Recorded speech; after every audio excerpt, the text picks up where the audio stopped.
درمیانی شب کی تاریخ خاموشی میں جب دنیا سو رہی ہوتی ہے تب رات کے اس پہر ایک عجیب لمحہ ایسا ہوتا ہے جو کئی لوگوں کے نزدیک ایک خاص لمحہ ہے۔ رات اس پراسرار حصے کے بارے میں کہا جاتا ہے کہ اس وقت آسمانی اور زمینی دنیا کے درمیان پردہ ہٹنا شروع ہو جاتا ہے اور آخرکار غائب ہو جاتا ہے۔ یہ وہ پراسرار لمحہ ہے جس کے بارے میں نکولا ٹیسلا نے کہا تھا کہ اس وقت خدا کائناتی رازوں کو سرگوشیوں میں ظاہر کرتا ہے۔ اس لمحے کا کائنات کے ساتھ کیا کنیکشن، اور نکولا ٹیسلا نے اسی لمحے کو سب سے اہم لمحہ کیوں کہا کہ جس لمحے ایک انسان اپنی زندگی بدل کر رکھ سکتا ہے؟ وہ راز جس لمحے وقت اور سپیس کے درمیان حائل پردہ ختم ہو کر وقت اور سپیس ایک ہو کر جھومنے لگ جاتے ہیں اور کائنات کا ذرہ ذرہ ایک انسان کو بتانے کی کوشش کرتا ہے کہ اے غافل اٹھ، دیکھ تمہاری سب سے بڑی کامیابی تمہارے سامنے ہے۔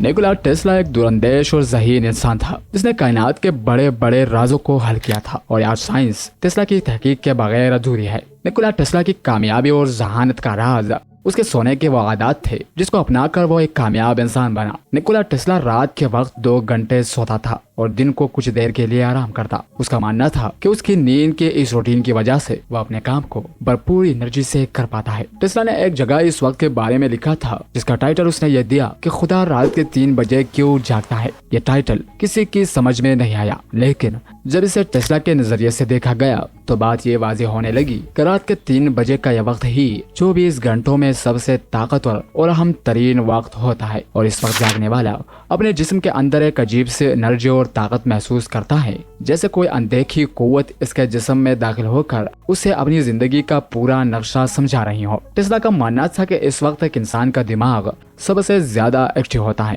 اس وقت انسان ان چیزوں کے بارے میں سوچ سکتا ہے جو چیزیں یا باتیں عام طور پر اس کی سوچ سے کافی دور ہوتی ہیں۔ روحانی طور پر بھی اس وقت کو سب سے اہم سمجھا جاتا ہے، اور کئی مذاہب خاص کر کے اسلام میں کہا گیا کہ اس وقت ہماری جسمانی اور روحانی دنیا کے درمیان جو پردہ ہوتا ہے وہ پردہ رات کے اس وقت ہٹ کر جسمانی اور روحانی دنیا کے وہ راستے کھول دیتا ہے۔ نکولا ٹیسلا کا اس بات پر یقین تھا کہ ایک ایسی طاقت موجود ہے جو ہماری اس پوری کائنات کو کنٹرول کرتی ہے، جو انرجیز کی شکل میں پوری کائنات سے رابطے میں ہے۔ اس میں نکولا ٹیسلا نے کئی مذاہب کو اسٹڈی کیا، لیکن اس کے مطابق جس مذہب میں اس اندیکھی طاقت یعنی خدا کا تصور سب سے مضبوط اور حقیقی ہے وہ اسلام ہے۔ قرآن و حدیث میں کئی جگہ اس حوالے سے اشارے موجود ہے کہ صبح کے 3 بجے کا یہ وقت انتہائی اہم ہوتا ہے، اور یہی بات نکولا ٹیسلا سمجھ چکا تھا، اور وہ ان انرجیز کی تلاش میں تھا جو ایک انسان کو اس اندیکھی طاقت کے قریب تر لاتی ہے۔ اس لیے نکولا ٹیسلا ہمیشہ صبح کے 3 بجے جاگ کر اپنے کام میں مشغول ہو جاتا تھا، کیونکہ موجودہ سائنسی ریسرچ کے مطابق یہ وہ وقت ہوتا ہے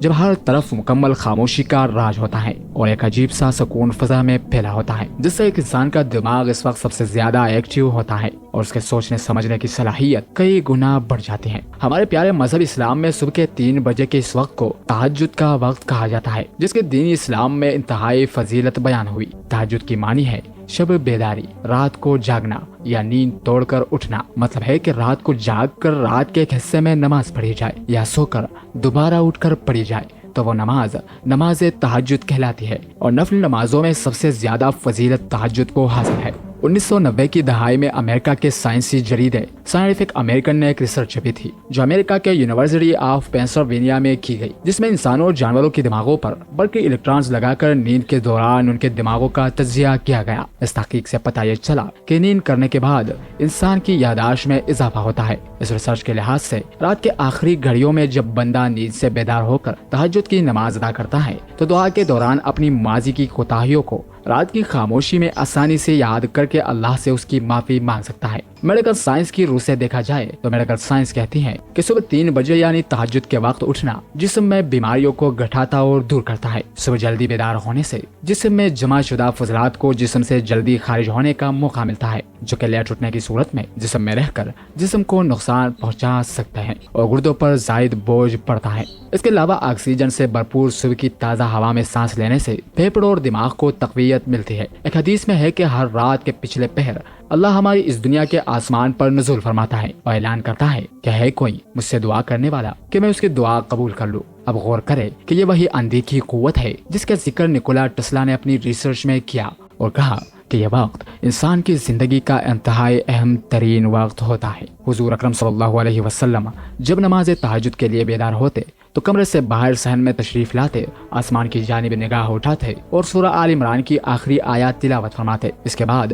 وضو کرتے اور تہجد کی نماز ادا فرماتے۔ نکولا ٹیسلا کی یہ پوری ریسرچ اللہ تعالیٰ نے قرآن کی 2 آیات میں بتائی، جہاں سورہ آل عمران کی آیات نمبر 190 اور 191 میں ارشاد فرمایا، بے شک آسمان اور زمین کی تخلیق اور دن اور رات کے بدلنے میں عقل والوں کے لیے نشانیاں ہیں، اور یہ وہ لوگ ہیں جو کھڑے بیٹھے اور کروٹوں پر لیٹے اللہ کو یاد کرتے ہیں اور غور و فکر کرتے ہیں۔ آج ان انوکھے سائنسی حقائق تک پہنچنے کے لیے 180 ممالک کے 15 لاکھ افراد کئی ملین ڈالرز خرچ کر چکے ہیں کہ کیسے یہ کائنات وجود میں آئی، وقت کی پیدائش کیسے ہوئی اور کیسے اس دنیا کا خاتمہ ہوگا۔ اس میں سے کچھ سوالوں کے جوابات آج سائنس کے پاس موجود ہے، لیکن غور کریں کہ آج سے 1400 سال پہلے رسول اللہ صلی اللہ علیہ وسلم صبح کے 3 بجے بیدار ہو کر نماز تہجد پڑھ کر سارا کچھ بتا گئے، جیسا کہ قرآن میں ہے کہ وہ کائنات کا منفرد موجد ہے، اور جب وہ کسی منصوبے کو وجود بخشنے کا فیصلہ کرتا ہے تو بس کن کہتا ہے اور وہ وجود میں آ جاتا ہے۔ یہ ہے فلکیات سائنس کا وہ سمندر جو حضور اکرم صلی اللہ علیہ وسلم کی نماز تہجد سے کھلا۔ معزز ناظرین، ہمیں اس چینل کو آگے بڑھانے میں آپ کی تعاون کی ضرورت ہے۔ اگر آپ کو ہماری ویڈیو پسند آئی تو اس ویڈیو کو شیئر کریں اور ہمارے اپنے چینل داستان قرآن کو ضرور سبسکرائب کریں، تاکہ ہم اور آپ مل کر اپنے دین اسلام کا پیغام پوری دنیا تک پہنچا سکے۔ اللہ تعالیٰ سے دعا ہے کہ ہمیں اپنی فرمانبرداری اور شکر گزاری کی زندگی گزارنے کی توفیق عطا فرمائے۔